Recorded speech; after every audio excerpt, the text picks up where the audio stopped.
자, 그럼 조선일보 먼저 볼까요? 네. 지금 윤석열이 민정수석실을 되살리겠다. 그리고 수석비서관을 임명하겠다라고 이제 이야기를 해가지고 뭐 논란이 일고 있는데요. 조선일보에서도 관련한 사설을 발표했습니다. 그래서 민정수석실을 하는 것보다 이제 다른 게 먼저가 아니냐 이런 이야기를 좀 하고 있고요. 이제 민정수석 비서관을 두는 것이 반성의 차원이라면은 굳이 반대할 만한 일은 아니다. 그런데 지금 이제 거론되는 인사들이 보면은 검찰 고위직 출신들이다. 그렇다면 이런 사람들이 굳이 필요할까? 민심을 왜곡 없이 전달하기 위해서는 오히려 시민단체 출신이 더 적합한 거 아니냐라는 이야기를 하고 있습니다. 그래서 이 민정수석실을 두려고 하는 것 자체가 사정기관이라고 불리우는 이 권력기관에 대한 장악력을 높이기 위한 것 아니냐라는 의구심이 든다. 이게 사실 민주당에서 이야기하는 내용들인데 이걸 그대로 이제 조선일보에서 이야기를 하고 있습니다. 그 정도로 이 사안 자체가 납득하기가 좀 어렵다라고 보여지는 것 같아요.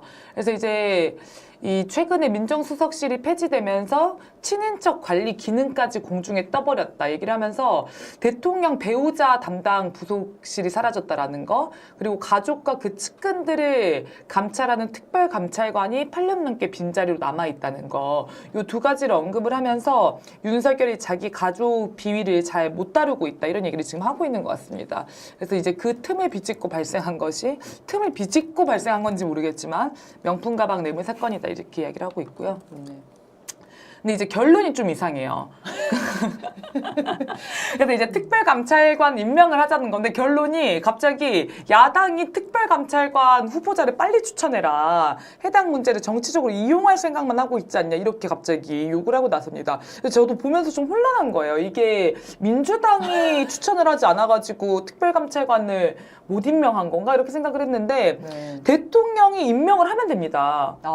대통령이 임명을 하지 않고 여야 합의가 필요가 없나 보죠? 아니 대통령이 임명하지 않고 여야 합의해서 추천을 해달라는 거예요. 그러니까 본인이 의지가 있으면 본인이 임명을 하면 되죠. 그럼 그 인물에 대해서 반대한다, 찬성한다가 있을 텐데 본인의 책임은 다하지 않고 이제 민주당에게 책임 떠넘기를 지금 시전을 하고 있는 겁니다. 그래서 좀 기가 찬 부분이었고요. 지금 민정수석 비서관으로 언급되고 있는 인물도 논란이 일고 있어요. 김주현이라고 하는 검찰 고위직이 언급이 되고 있는데 이 사람이 한명수 뇌물 그 수수 사건, 조작된 사건이잖아요. 이걸 무리하게 기소하고 했던 인물입니다. 그래서 민정수석 비서관이 뭘 하려고 하는지가 명확히 보이는 것 같습니다.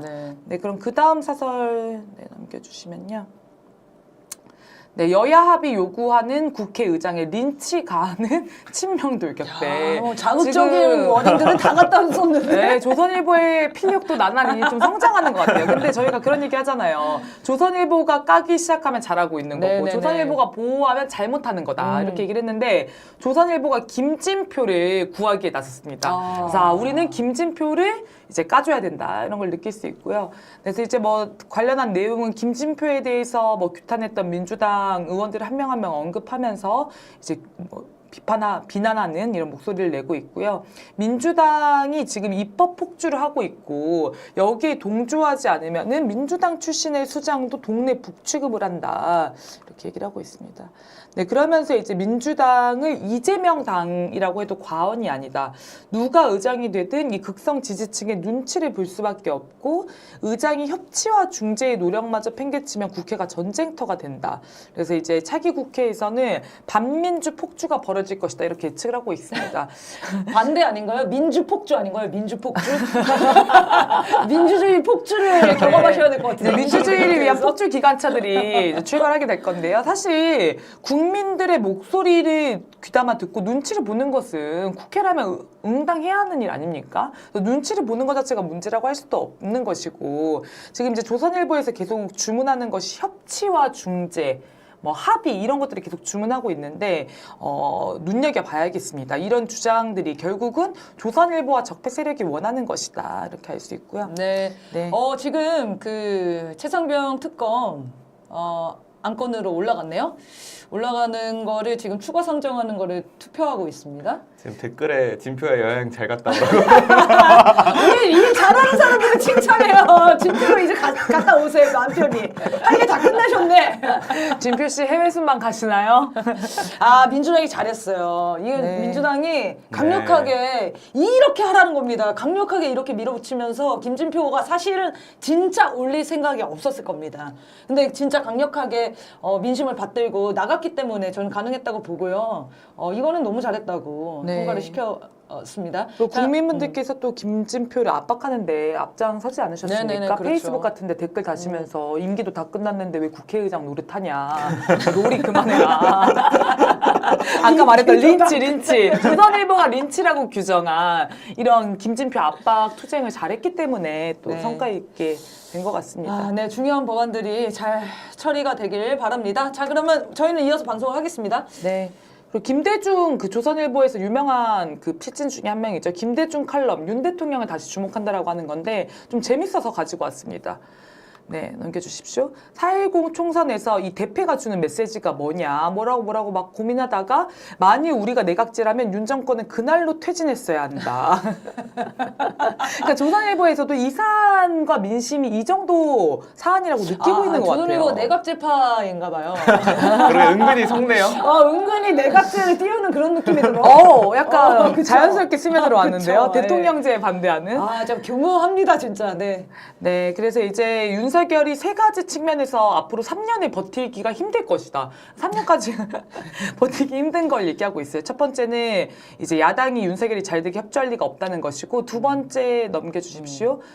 두 번째가 재밌습니다. 윤석열이 국정 운영의 스타일이 바꿔야 되는데 그의 경험과 경력에 한계가 있는 만큼 성격과 태도를 바꾸는 것이 쉽고 간단하지 않다는 점이다. 돌려 말하지만 이제 알았군요. 네, 윤석열은 바뀌지 않을 것이다 라고 하면서 윤석열의 성격적 결함에 대해서 언급을 해요. 너무 독단적이고 자의적인 경우가 있다. 네.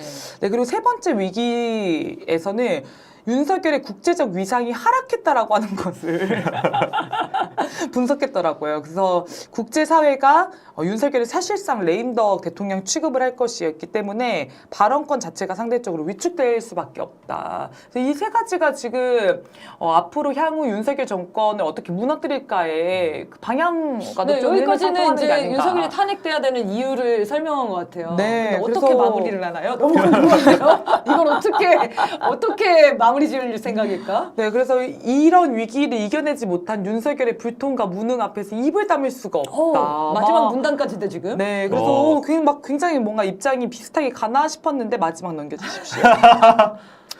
그래서 그 사람이 너무 불안해가지고 주변에 설문조사하듯이 물었대요. 이대로 윤석열을 끝내는데 동조를 해야 되냐 물었더니 그게 아니라 윤석열이 대오를 각성해서 나라를 이끌어가게 만드는 것이 우리가 할 수 있는 최선의 길이다. 그래서 친북 좌파 세력이 준동하는 것보단 윤석열이 낫다라는 의견들이 설문조사를 했더니 많이 나왔다. 이 사람 지난번에도 주변 친구들한테 물어봐가지고 기사 썼던 것 같은데. 근데 저는 주변에 설문조사 하듯이 묻는 건 뭔지 모르겠어요. 무슨 ARS라도 돌리시는 건지. 네, 그런 면에서는 아무튼 윤석열이 초심으로 돌아갔으면 좋겠다. 대통령 병에 걸린 거 아니냐. 대통령이 왕이라는 그런 생각을 한 거 아니냐. 이렇게 초심으로 돌아가라. 이런 걸 주문을 하고 있는데요. 지금 이게 이제 조중동 극우 세력의 어떤 본심이 아닌가 싶습니다. 윤석열이 까는 것 같지만 결국은 어떤 방향으로든 정권이 안정적으로 운영되기를 바라는 것이 끝까지 적폐 세력들의 염원이다. 그래서 네, 국민들이 더 나서서 윤석열을 반드시 빠르게 쳐내야 될 것 같습니다. 네. 자, 네. 그러면 중앙일보. 네, 중앙은 하나 가져왔는데요. 영수회담에 대한 어떤 후일담 기사 같은 겁니다. 평가 기사 같은 건데요. 안타까웠던 거는 이 중앙일보의 논조와 정성호의 논조가 굉장히 비슷해가지고 이 조중동과 비슷하게 가고 있으면은 잘못 가고 있는 거다를 꼭 중앙일보랑만 인터뷰했죠. 이건 인터뷰는 아니기 때문에 인터뷰 이건 사설을 가져온 거고 네네네. 중앙일보랑 그 단독으로 인터뷰를 했을 거예요. 네. 거기에 이제 발언들이 많이 나왔었는데 동아일보와도 인터뷰하지 않았나요? 중앙일보 아닌가요, 그게? 한번 네, 찾아볼게요. 잘 모르겠습니다. 아무튼 조중동과 굉장히 너무 많이 보시고 그러다 보니까 의견이 비슷해지고 있는 것 같다는 안타까움이 들었습니다. 네, 넘겨주시죠. 네, 일단은 두 사람이 대화 테이블에 마주 앉기까지 1년 11개월 720일이 걸렸다. 이런 거 보통 다 남북 정상회담 표현할 때 쓰는 말들이었는데 여기 왔어요. 네. 그런 게 참 안타까웠고요. 네. 그러면서 또 이상한 말을 합니다. 4.10 총선은 정부에 대한 심판이기도 했지만 여야가 대화와 타협을 외면하고 강대강 대결로 질주한 데 대한 따끔한 경고이기도 했다. 그러면은 민주당이 많이 당선이 되지 않았겠죠. 네, 그런 경고는 아니었습니다. 네, 그리고 이제 끝나고 나서는 대통령실에서는 이번 회동으로 야당과의 소통, 협치에 첫발걸음을 내딛었다 이렇게 평가했고 이재명 대표는 답답하고 아쉬웠다면서도 소통의 첫 장을 열었다는 데 의미를 둬야겠다 이렇게 얘기를 했다는데 근데 네, 아직 넘기지 네. 말아주시죠. 소통의 첫 장을 열었다는 데 의미를 둬야겠다는 거는 그게 의미가 있다라는 것보다는 다른 의미가 너무 없다 약간 이런 의미인데 또 굉장히 소통의 필요성에 공감했다고 이야기를 하고 있습니다. 네. 네, 그리고 쟁점마다 대립각을 세워온 양측이 한 번에 일소하려고 했다면 과욕이다. 첫 술에 배부를 수 없다 하면서 이 만난 것 자체가 의미가 있다고 계속 이야기를 하려고 합니다. 그래서 상대를 국정운영 파트너로 인정했고 이제 협치와 타협의 단초가 마련됐다는 점만 해도 작지 않은 성과다라고 얘기하는데 이게 영수회담 전에 정성호가 CBS 뭐 이런 데 나가서 했던 말과 일치합니다. 그런 게 좀 안타까웠고요. 네. 그리고 이제 이러고 끝내면은 너무 내용이 없다고 느꼈는지 갑자기 영어 표현을 갖고 옵니다. 네, 갑자기 confidence building measures 막 이렇게 갖고 오는데 앞에 단어랑 정확히 같은 네. 단어인데 왜 이걸 굳이 영어로 갖고 왔나 싶고요. 저기 네, 길이를 맞췄어야 되나 보다. 사설에. 네. 그런가 봐요. 네. 아무튼 그러면서 이제 입법 폭주 방탄국회 유혹에 휘둘려서는 안 된다 하면서 또 이제 지지층과 영합하면 안 된다. 상대를 비방해서는 안 된다. 그래서 신뢰를 쌓아야 소통이 지속될 수 있고 두 지도자의 운신의 폭도 넓어진다는 점을 모두 명심해야 된다라고 하는데 네. 운신의 폭이 넓어지는 게 정치의 목적이 아닌데 왜 그런 걸 걱정을 하고 있는지 중앙일보가 참 쓸 말이 없었구나 싶었습니다. 아, 저는 이제 총선 이후에 분위기가 이상한 게 계속 야당에 대한 요구들만 넘쳐나요. 맞습니다. 야당이 이렇게 해야 되고 야당이 이제 이렇게 해야 되고 근데 방금 나온 그 내용들은 모두 윤석열한테 적용 가능한 내용이잖아요. 폭주와 뭐 방탄국회 유혹 뭐 휘둘려서는 안 된다. 뭐 신뢰가 쌓여 소통이 지속. 윤석열이 2년 동안 하지 않은 일에 대해서 국민들이 2년 만에 총선에서 심판을 한 거예요. 근데 다시 원점으로 돌리자는 얘기예요, 이거는. 근데 이런 조중동의 논조에 휘둘려서는 안 되잖아요. 근데 조중동을 열심히 보는 의원들이 있어요. 네. 논조가 비슷해요. 진짜 말씀하신 것처럼. 앞으로 대화, 협치 이런 단어를 얘기하는 사람들은 김진표처럼 결단을 내리지 않는 이상은 계속 규탄을 받게 되어 있습니다. 네, 얼른 마음을 다들 고쳐 먹으시기를 바랍니다. 아니 아까 어떤 분께서 김진표 직업 선택 잘못하셨다고 여행 가이드 하셨어요. 천직인데 그런 거는. 네, 지금 최상병 특검법이 통과됐어요. 찬성 168명으로 네, 통과됐습니다. 168이면 반 넘은 거죠? 네. 네. 이제 윤석열이 또 거부권을 행사하냐 마냐 이게 달려있는데 윤석열이 거부권을 행사하는 순간 탄핵으로 직행입니다. 네, 이게 국민들의 뜻이라고 생각이 들고요. 오늘 본회의 고생하셨습니다. 김진표 국회의장 이제 여행 잘 다녀오시면 되겠고요. 자, 그러면 저희는 이어서 방송을 계속 하겠습니다. 자, 그러면 이번에 동아일보고요. 720일 만에 윤이 차담에 어렵게 말문 텄지만 갈 길은 멀었다. 뭐 비슷한 내용이에요. 첫 술에 배부를 수 없다. 계속 만나야 된다. 이거를 계속 주문을 하고 있습니다. 맞습니다. 저 자. 표현은 뭐 맞춘 건가요? 근데 조선일보에서도 정례화만 해도 성공이다 이런 제목의 사설을 발표했어요. 네, 그러니까 계속 대화하는 쇼를 만들어서 윤석열이 빠져나갈 시간 벌기를 하자는 거잖아요. 맞습니다. 윤석열이 안 변할 거라는 걸 조선일보에서 앞선 사설로 다 정도를 해줬는데 그럼에도 불구하고 왜 이렇게 회담에 목을 매는가? 시간 벌기거든요. 빠져나갈 구멍을 계속 찾는 그 계획을 세우는 그 과정들이 필요한 겁니다. 자, 그 다음에 이어서 정치든 협치든 서로 경청하고 절제하라. 요구를 두 곳에 계속 똑같이 동일하게 요구를 하고 있어요. 2년 동안 민주당을 비롯한 많은 야당들이 경청하고 절제해서 2년이 흘러갔어요. 그래서 이제는 제대로 싸워야 된다. 이 얘기를 하는 거 아니겠습니까? 정치적 협치는 꼭 필요한 건 상호 절제와 존중의 자세다. 이 대표는 하고 싶은 말이 많을 것이다.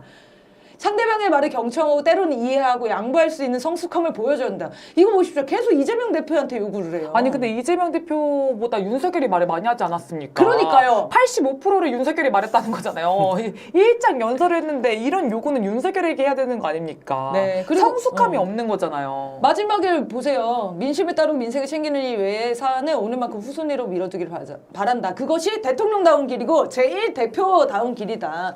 그렇게 협치의 대상으로 제1야당 대표를 생각했다면은 이렇게 무리하게 수백 번의 압수수색과 재판들을 하겠습니까?